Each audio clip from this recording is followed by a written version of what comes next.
Problem 2 देखिए, ठीक है। सिंपल प्रॉब्लम 2 में आपको बोलता है in triangle ABC and DEF angle A is equal to D, B is equal to E and AB is equal to EF। Okay, चलिए figure बना लीजिए सबसे पहले, तो आपको थोड़ा सा फील आएगा। ये रहा आपका क्या, ट्राइंगल ABC, और यहाँ पर देखिए बच्चों ये है आपके पास ट्राइंगल DEF। ओके, ये ट्राइंगल देखिए ABC है, करेक्ट, और ये हो गया आपके पास ट्राइंगल DEF, करेक्ट।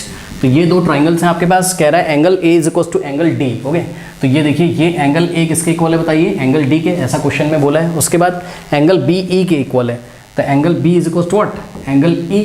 और उसके बाद क्या बोला है, AB is equal to EF है। बच्चों ध्यान दें प्लीज, AB का जो लेंथ है ये AB, ये वाला AB किसके इक्वल है, EF के इक्वल है। सुनो बेटा, AB किसके इक्वल है, EF के। अब पता है क्या बोलेगा बच्चा, बोलेगा एक काम करो सर, एंगल साइड एंगल लगा दो सर। देखो देखो देखो बच्चा क्या बोलेगा, बच्चा बहुत सारी चीज़ें बोलेगा। सुनो, पहले ये बोलेगा, पहला काम क्या बोलेगा स्टूडेंट, कहेगा सर आप एक काम करो एंगल साइड एंगल लगा दो सर। चलो देखते हैं। दूसरा जो होगा स्टूडेंट वो बोलेगा सर आप एंगल साइड लगा दो सर। आपको पता है ना एंगल साइड स्पेशल केस होता है किसका, एंगल साइड एंगल का, पहले हम बता चुके हैं, ठीक है। फिर भी आइए एक एक करके चेक करते हैं। एंगल साइड एंगल पहले लगा के चेक करिए क्या लग रहा है बेटा। एंगल साइड एंगल में क्या होता है, एंगल साइड एंगल में कौन इंक्लूड होता है, साइड इंक्लूडेड होता है, ठीक है। तो ध्यान से चेक करो, देखो ये देखिए एंगल, फिर ये देखिए साइड आ रहा है, और फिर यहाँ पे एंगल आ रहा है। अब ये वाला एंगल इसके इक्वल है, यानी कि A किसके इक्वल है, D के, B किसके इक्वल है, E के। लेकिन बेटा ध्यान से चेक करो, AB किसके इक्वल हो जाता है अगर, DE के। नहीं समझ में बात, साइड क्या होनी चाहिए, जो इक्वल साइड है वो क्या होनी चाहिए, इंक्लूडेड बिटवीन द एंगल्स होनी चाहिए। देखिए जरा बात समझो समझो समझो समझो थोड़ी देर के लिए। मान लो कि हमको क्या दिया होता क्वेश्चन में, दिया गया क्वेश्चन में दिया है आपको क्या, AB is equal to what, EF, यानी कि ये वाली साइड इस EF के इक्वल है। मान लो अगर ऐसा ना हो के ऐसा होता, ये गिवन है आपको, ये गिवन है, करेक्ट, गिवन है। इसके अकॉर्डिंगली फिगर आपको ऐसे दिख रहा है। लेकिन मान लो अगर आपको ऐसा दिया होता क्या, कि AB किसके इक्वल है, AB इक्वल है किसके, DE के। अगर ये गिवन होता ना तब आपकी बात बन जाती, क्योंकि तब आप फिगर कैसा दिखता आपको, देखिए ये ट्राइंगल ABC होता, और यहाँ पर ये देखिए ये ट्राइंगल आपके पास क्या होता, DEF होता। अब आप चेक करो, A किसके इक्वल हो जाता, D के, B किसके इक्वल हो जाता, E के, और AB किसके इक्वल हो जाता, DE के। तब आप चेक कर सकते हो एंगल साइड एंगल, और यहाँ से देखिए एंगल साइड एंगल, तब एंगल साइड एंगल लगता। लेकिन अभी नहीं लग सकता है, क्योंकि एंगल साइड एंगल यहाँ तो फिट बैठ रहा है, यहाँ फिट नहीं बैठ रहा है।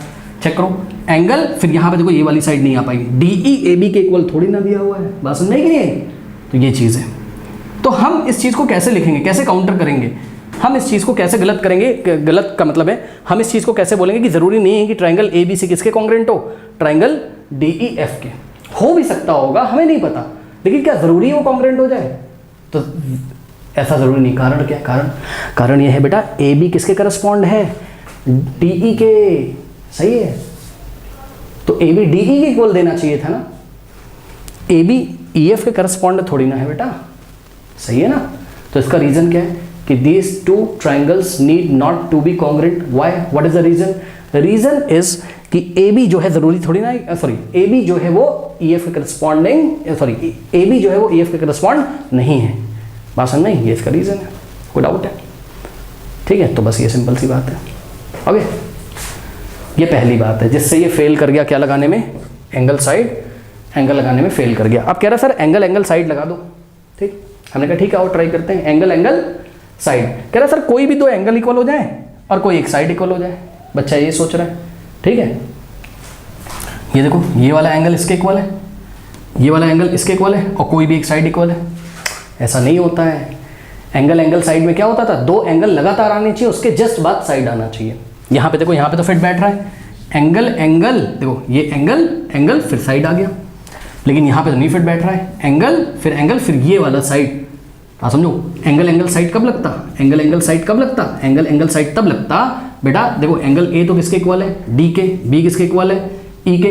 एंगल साइड बेटा तब लगता जब BC किसके इक्वल दे देता, EF के। सही है। थोड़ी देर के लिए इस फिगर को देखो, अगर BC किसके इक्वल दे देता, EF के, तो बेटा एंगल साइड से दोनों क्या हो जाते हैं, कॉन्ग्रेंट। लेकिन ऐसा तो नहीं दिया हुआ है, BC तो EF के इक्वल नहीं दिया है, बल्कि उन्होंने हमको क्या दिया हुआ है कि AB का लेंथ किसके इक्वल है, EF के इक्वल है, ठीक है। तो आपका एंगल साइड भी फिट नहीं बैठ रहा है। कोई डाउट है बताइए। क्या पता दोनों ट्राइंगल कॉन्ग्रेंट हों, लेकिन कोई क्राइटेरिया अभी नहीं फिट बैठ रहा है, इसलिए बच्चों हम लोग बोलेंगे कि these two triangle need not to be congruent. What is the reason? Reason is that कि ये जो साइड ए बी है ये ई एफ के करस्पॉन्ड थोड़ी ना है, करेक्ट? कोई डाउट है बताइए? बल्कि ए बी तो किसके करस्पॉन्ड है? डी ई के, तो A B is equal to D E देना चाहिए था ना, जो कि इन्होंने नहीं दिया है, ठीक है, जो कि इन्होंने नहीं दिया है, तो ये फेल कर जाएगा, ठीक। नाउ देखिए एग्जाम में कैसे लिखेंगे answer, the two triangles need not to be congruent because AB and EF are not corresponding sides. AB and EF are not corresponding sides in the two triangles. कोई doubt है बताइए? Simple है, ठीक। तो इस तरीके से इसका आंसर आपको करना है, ओके, नोट कर लीजिए।